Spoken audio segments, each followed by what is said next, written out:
안녕하십니까. 대한천식 알레르기학회 홍보를 맡고 있는 강원대학교 병원 알레르기내과 권재우라고 합니다.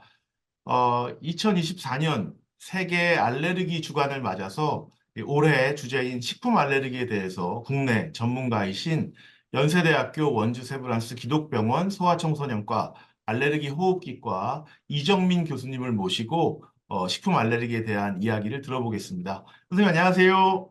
안녕하세요. 네, 선생님. 올해 주제가 식품 알레르기인데요. 식품 알레르기는 무엇인지 설명을 부탁드리겠습니다. 네, 식품 알레르기는 식품 속의 알레르기 유발 물질, 흔히는 단백질인데요. 이 식품 알레르겐이라고 합니다. 이것을 먹거나 만지거나 흡입하는 그런 여러 가지 형태의 노출 후에 몸속의 면역 체계 과민 반응이 유도되는 상황에 놓여서 알레르기 반응, 흔히는 두드러기가 제일 많고 또는 뭐 구토 같은 반응이 나타나는 것으로 대개는 원인에 노출될 때마다 일관되고 반복되는 특성을 갖고 있습니다. 그렇기 때문에 먹고 애매하게 불편한 정도거나 뭐 컨디션을 타서 그 반응이 일관되지 않은 경우는 식품 알레르기가 아닌 경우도 있습니다. 네, 그러니까 식품 뭐 음식을 먹고 불편한 건데 뭔가 그것이 특정 음식에 좀 반복될 때 주로 이제 의심을 네. 할 수 있다. 이제 이렇게가 이해가 네, 됩니다. 네. 그럼 네. 선생님 국내 식품 알레르기 현황은 좀 어떤지 실제 세계 알레르기 주간에서 말한 것처럼 증가하고 있는지 말씀을 부탁드립니다. 네, 증가하고 있습니다. 우리나라도 95년부터 2012년까지 설문지를 이용해서 서울 지역 초등학생 대상으로 식품 알레르기 조사를 한 적이 있는데 증가 경향을 보였습니다. 다만 이런 연구들이 현재 전 세계적으로 우리나라 포함해서 거의 설문조사로 이루어지고 있다 보니 이게 전문의에 의한 확실한 진단이 아닌 경우가 일부 포함될 수 있어서 이런 증가 추세가 어, 정말로 환자가 증가한 것과 또 이 질환에 대한 인식 증가가 좀 같이 작용한 것 아닌가 하는 얘기들을 많이 하고 있습니다. 네, 선생님. 실제 그 국내 특히 소아에서 식품 알레르기 역학에 대해서 에, 발표한 논문에 이제 참여하신 걸로 저도 봤고, 최근에 계속 증가 추세가 의심되는 상황으로 이해를 하고 있습니다. 선생님, 식품 알레르기 얼마나 위험한지 말씀 부탁드립니다. 환자를 보는 입장에는 사실 별로 안 위험하다라고 말씀드리고 싶은 마음이나 그렇지는 않습니다. 유감스럽게도 모든 알레르기 반응은 굉장히 위험할 수 있는 잠재력이 있습니다. 그래서 알레르기 반응은 실제로 저희가 객관적인 중증도 평가 기준이 있을 정도로 중증도가 다양한데 제일 항상 문제되는 건 중증 알레르기 반응이라고 할 수 있겠죠. 그래서 대개는 뭐 뇌혈관 반응, 심혈관 반응 동반되는 경우를 많이 중증 환자라고 하고 증상으로는 뭐 다양할 수 있는데 의식을 잃거나 심정지 형태 등이 대표적이라고 할 수 있겠습니다. 또 소아에서는 호흡곤란이 좀 오는 경우들이 있고 이런 것도 지속될 때는 매우 위험할 수 있습니다. 음. 선생님 말씀하신 것처럼 보통은 이제 음식 알레르기로 갑작스럽게 정말 목숨을 위험할 만큼 위험해지는 경우를 많이들 아나필락시스라고 알고 계시는 것 같은데 사실 무서운 얘기를 하셔서 어떻게 대처해야 될지 간단히 좀, 말씀을 좀 부탁드리겠습니다. 네, 아나필락시스가 결국 특별히 중증 알레르기 반응을 얘기하는 것이니까 앞서 말씀드린 상황과 유사합니다. 그런데 이제 처치를 위해서는 정확하게 어떤 게 아나필락시스인지를 이해하는 것이 좀 중요하니까 잠깐 말씀을 드리면 정확하게는 알레르겐에 노출된 환자가 두어 시간 내로 그러니까 굉장히 즉시형으로 혈압이 떨어지거나 호흡곤란을 겪는 상황은 모두 아나필락시스라고 합니다. 그리고 의심적인 뭔가에 노출됐는데 두어 시간 내로 피부 반응이 있으면서 뭐 호흡기나 복부, 내혈관, 심혈관 이런 다른 피부 아닌 다른 곳에서 뭔가 이상한 반응이 나타나는 경우도 아나필라시스로 진단하고 있습니다. 근데 다행히도 이 모든 심한 알레르기 반응, 아나필라시스 반응을 호전시킬 수 있는 응급 주사약이 있습니다. 현재 우리나라에서는 젝스트라는 상품명으로 처방되고 있습니다. 아나필락시스 간단히 어떤 것인지, 그리고 이제 저희가 환자분들이 응급하게 대처할 수 있는 이제 에피네프린 자가주사기, 상품명으로는 젝스트까지 말씀을 주셨습니다. 무서운데 이게 낫긴 낫습니까? 좋아질 수 있습니까? 원인과 연령에 따라 조금 다릅니다. 소아에서 흔한 식품 알레르기 원인인 우유, 계란은 대표적으로 되게 잘 없어지는 편입니다. 반면에 밀가루, 견과류, 갑각류, 생선 등은 소아에서도 호전이 늦거나 안 되는 경우가 있습니다. 그래도 소아는 전반적으로 성인에 비해서는 호전되는 경우가 많아서 반드시 정기적으로 전문의를 만나서 재평가하고 제한 시기를 유지할지 여부를 다시 결정하는 것이 필요합니다. 그리고 최근에는 이 낫는 것을 더 이상은 기다릴 수가 없이 지속되거나 아니면 제한 시기를 했지만 노출 시 반응이 너무 심하고 제한 시기에 자주 실패할 정도로 저희가 알레르기 증상 유발 식품 단백 농도라고 하는데 유난히 아주 적은 농도에도 반응하는 환자들이 있습니다. 이제 그런 환자들 대상으로 뭐 면역 치료를 하는 방법 등이 활발히 연구되고 있고 이 치료는 중증 알레르기 치료가 가능한 일부 상급 종합병원에서 시행 중에 있습니다. 아이고, 정리를 하면 특정한 식품에 대해서 자꾸 뭔가 불편함이 있을 때 알레르기일 수 있고 또 그러면 좀 위험할 수 있고 말씀을 들어보면 식품에 따라 뭐 낫기도 하지만 사실은 계속 좀 피해야 되는 경우들도 있고 이 말씀을 들으면 많은 분들이 우리 애가 이렇지 않을까 사실 고민을 또 하시게 될 것 같아요. 이렇게 식품 알레르기가 있거나 의심되는 경우에 환자들이 어떻게 해야 될지 한번 말씀을 부탁드리겠습니다. 우선은 전문의에 의해서 확실하게 진단된 경우는 예외 없이 철저한 제한 시기를 하는 것이 반드시 필요합니다. 그 외의 방법은 다 이제 증상이 나타났을 때 응급치료들로 접어들어가는 거기 때문에 가장 중요한 것은 철저한 제한 시기라고 할 수 있겠습니다. 다만 아이들은 이 대체 시기 상담을 받음으로 인하여 이제 어떤 것을 대신 먹을 것인지를 반드시 이해하고 있어야 성장에 문제가 없겠고 또 성장에 문제가 없는지 호전되고 있는지를 정기적으로 평가하는 과정이 필요합니다.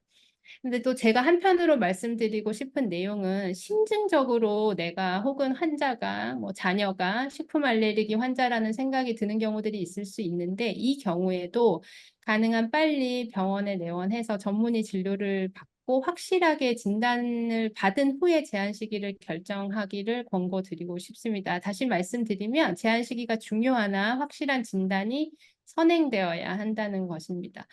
한 연구에 따르면 사실 식품 알레르기의 확실한 진단법은 과거부터 지금까지도 경구 유발 시험입니다. 그래서 병원에서 의사가 보는 앞에서 먹어서 어떤 반응이 나타나는지를 보는 건데 이 검사 중에 사실 앞서 말씀드린 중증 알레르기 반응이 나타나서 위험할 수 있기 때문에 이 검사는 현재 우리나라는 대개 상급 종합병원에서 진행하고 있습니다. 그렇다 보니 그 앞전 단계에서 이제 혈액 검사에서 양성을 보여서 제한 시기 중인 환자들이 이제 실제 경구 유발 시험까지 안 가는 경우들이 있는데 그런 환자들을 대상으로 경구 유발 시험을 했더니 한 50%가 통과했다는 해외 선행 연구가 있습니다.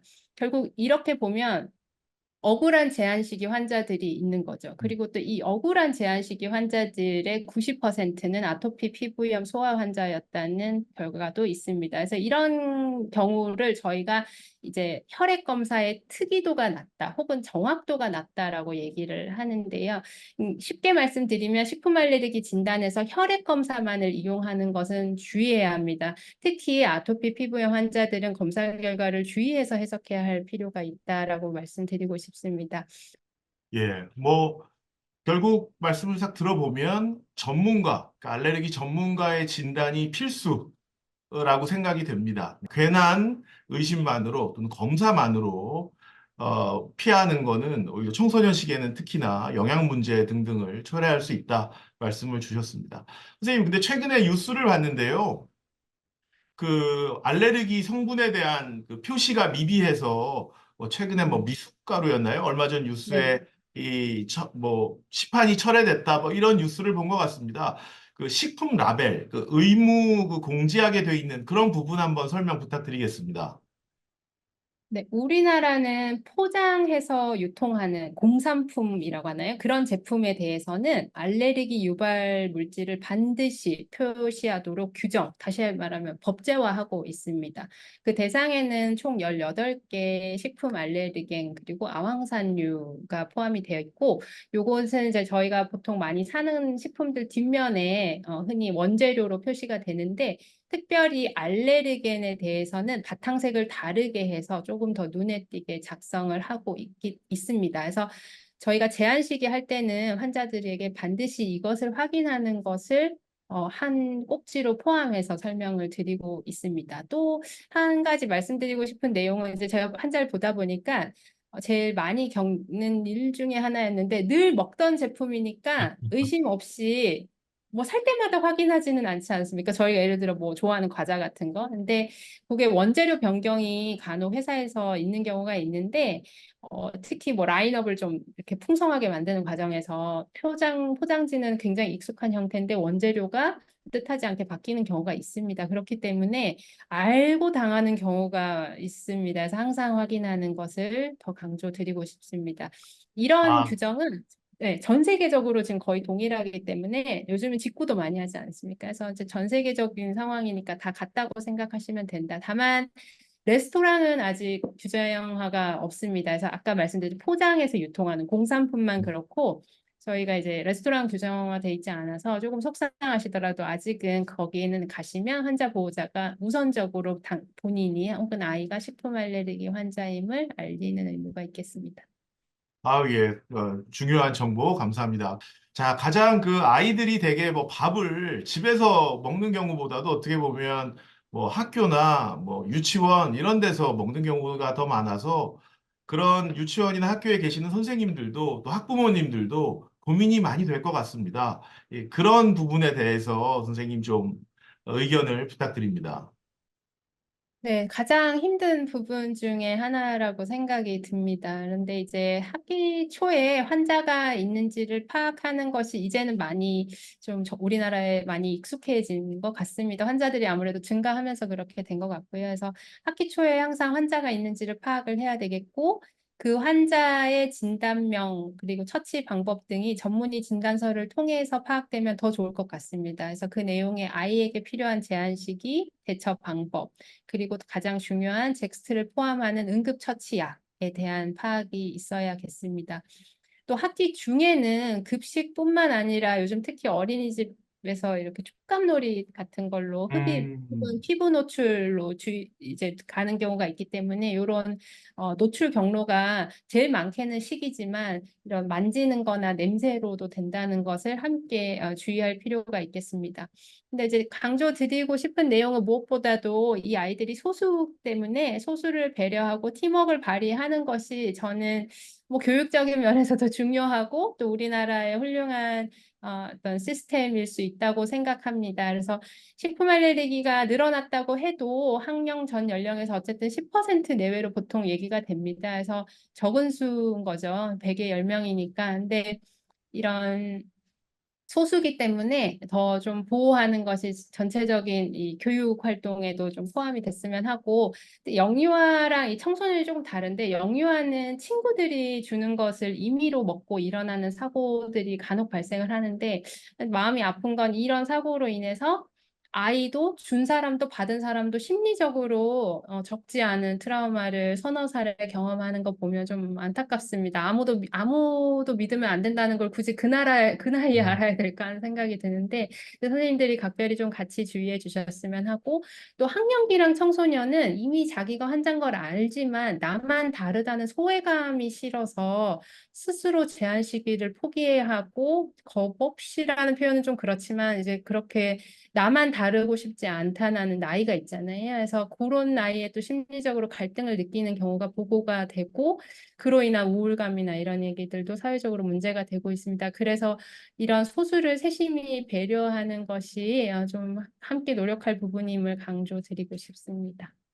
아유, 좋은 말씀 감사합니다. 그러니까 일단은 알레르기가 맞는지 꼭 전문가의 진단을 받으시고 학교나 기관에서의 요령에 대해서는 그 전문가에게 정확히 위험한 게 뭐고 뭐는 안전한지 이렇게 간략해야 실제 저희가 시행을 할 수 있기 때문에 그런 전문가 소견서를 제출하는 게 가장 안전하다. 그리고 어떤 한 사람이 음식을 가리는 게 사실 모두의 노력이 필요하기도 하고 주변에 이해가 있어야 아이가 더 안전하고 또 고립되지 않기 때문에 이런 알레르기 주간 같은 걸 통해서 이 환자분뿐만 아니라 좀 사회적으로 널리 이런 내용이 퍼졌으면 합니다. 실제 뭐 우리나라도 질병청 주관으로 알레르기 안심학교, 안심기관 사업들을 많이 하고 있어서 그런 노력을 하고 있는 것 같습니다. 선생님 오늘 갑작스레 그리고 알레르기 주간을 맞아서 이렇게 바쁘신데 참여해 주셔서 너무 감사합니다. 어, 앞으로도 그 식품 알레르기 극복을 위해서 많은 관심과 노력을 부탁드립니다. 선생님 감사합니다. 감사합니다. 감사합니다.